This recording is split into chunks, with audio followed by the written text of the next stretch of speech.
Hi there and welcome back to another video. At the minute, for my age, I should have around about $22,900 to $25,500 set aside to keep growing, ready for retirement, but I've reached nearly 5 times that goal.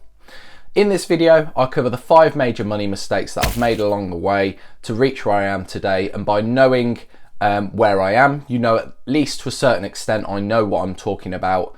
And by making these adjustments, you can change your life as they did mine. Now, that's not to say it didn't take a lot of hard work. It did. A lot of time, a lot of effort. Let's face it, I didn't really have a life. But this will allow you to make some changes and start on your road to wealth. He said it! He said it! Make sure you watch to the very end so you see the biggest mistake that I've ever made, which still bugs me to this day. Hit the like button, as you could be making it too. And with that said, let's get started. So the first mistake that many people make is overspending. So I know of people that are in their late 20s, they'll go out 4 times a week. Or I know some people that go out once or twice a week, but they'll spend a matter of hundreds. It's absolutely mental. But I'm talking about eating out constantly. I'm talking about buying lunch on a daily basis. I'm talking about loads of Starbucks, even just the latest designer clothes, luxury cars, just to try and, you know, show off and fit in. There's a lot out there to sort of take your eye. Oh, that's very nice. Where's that from? Oh, why do you guys get all the nice stuff? Anyway, but I'm just talking about a little bit of consistency. So going from, instead of 4 nights out, maybe 1 a week. Instead of buying your lunch on a daily basis, instead making your packed lunch, or maybe only buying it once a week as a little bit of a treat. There are good quality clothes, good quality cars out there that aren't BMWs, Mercedes, Teslas. It's all about enjoying life in moderation. Now for the next one. This is slightly boring, but please stick with me here. But it's the mentality of leaving it till later, as it's not something to worry about. So it's postponing your retirement savings. By doing this, you lose your biggest advantage when you're saving and investing, and that is time.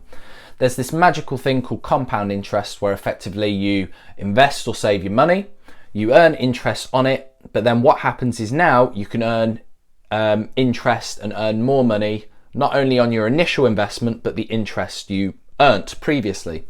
So what happens is over time, this builds and compounds as you have more money invested, but you earn more interest, and then you earn interest on that interest, and so on and so forth. So as an example, if we take $100 a month and invest that over 45 years, so from the age of 20 to 65 at a rate of 8% a year, at the end of it, you're left with $531,070, with nearly $477,000 of that being interest. If I take the same scenario, but do this over 40 years instead of 45, so only 5 less years, you end up with $351,528, with only $303,000 in interest. So you can see there's a lot of big differences there in those numbers. There's a lot of regret as well, just for those simple 5 years. But if you start early, contribute to your pension, my bet would be, if you're in the US, contribute to the Roth IRA, to your 401k. If you're in the UK, invest in your ISAs and your savings ISAs as well, to make sure you maximize your tax bill and work as tax efficiently as you can. But again, I'm just a guy on the internet, not a financial advisor. Now, the next mistake you could be making is spending day to day without a budget. So not only does it allow you to see where you're going wrong, so let's just say you realize maybe you're eating out a lot, or you spend a lot on your lunch every day, but it allows you to make adjustments and cut stuff out when you realize perhaps there's a subscription you don't use anymore.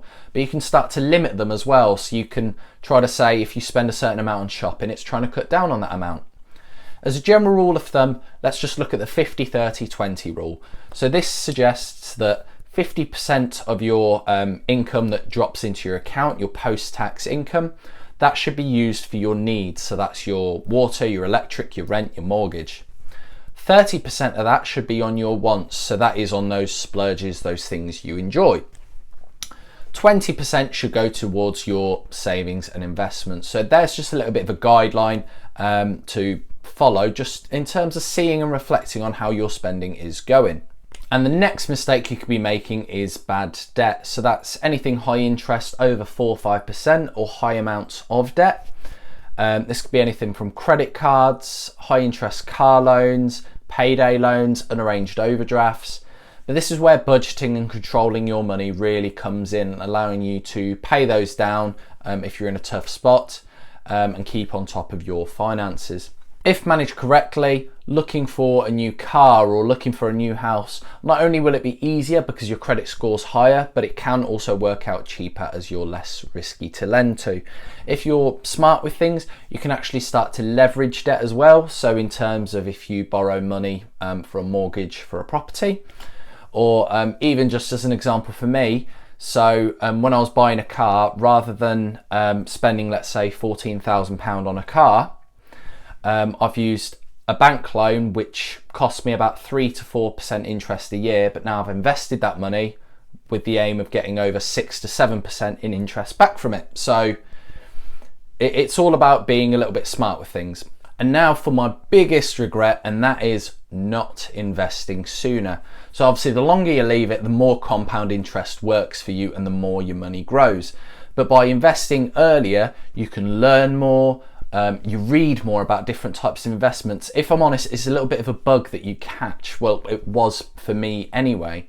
So as an example, once I started investing a little bit, that's when I got interested in the stock market, and I learnt from losing a bit of money in the stock market. After that, I was curious and I wanted to explore more. So then I started investing in crypto, learning about crypto. And then once you start to invest and put money into things, that's when you start to look for business opportunities to just really grow your income. I haven't found the right one for me yet, but I'm out there looking for it, thinking, could I make money on this? After a while, you can start to look at multiple streams of income, multiple ways that you could earn money at the same time with minimal effort. So let me pose a question to you. How many streams of income do you think the average millionaire has? I'll give you a couple of seconds on this one.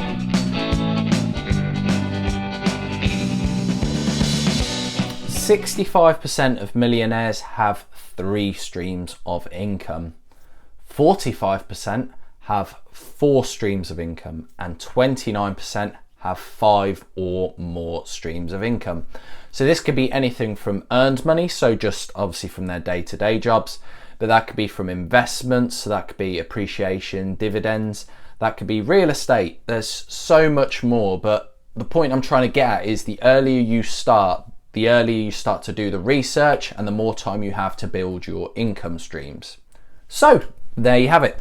5 mistakes that you need to avoid. Do you think I missed anything off? Be sure to leave them down below in the comments of the video, but I really hope you've enjoyed, and thank you so much for making it to the end of the video. But be sure to hit the like and subscribe button for more content like this. Thank you again, and I will see you next time.